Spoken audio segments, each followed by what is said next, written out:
Les 30 clichés couchés sur le papier glacé sont nés ici, au bord du lac d'Orient. Je me suis réveillé dans la nuit et j'ai eu l'intuition qu'il y avait quelque chose d'intéressant qui se passait sur le lac. Donc je suis parti. J'ai laissé un petit mot à ma femme sur la table en lui disant je suis parti voir l'Islande au lac.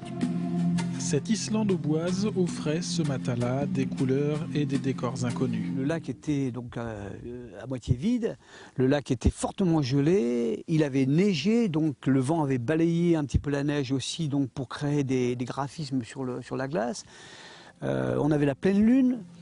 Et tout ça, c'est une conjonction vraiment exceptionnelle. C'est donc dans le froid et dans l'obscurité que Didier Guy a construit ses chefs-d'œuvre photographiques. La nuit, on arrive sur le terrain, ça permet de s'immerger complètement dans le paysage. Et c'est ça qui est très profitable, très intéressant. Il faut le temps, la patience, il faut observer, regarder. Alors au fur et à mesure, effectivement, on rentre dans le paysage, puis la lumière va arriver, et à ce moment-là, c'est l'instant magique. La maman sanglier avec ses 6 petits, elle arrivait droit sur moi parce qu'elle ne m'avait pas vu en fait. Et moi je me suis dit je vais quand même les prendre en photo et puis je me suis baissé pour changer d'objectif, c'est là qu'elle m'a vu. Elle m'a tout simplement contourné gentiment, sans s'affoler.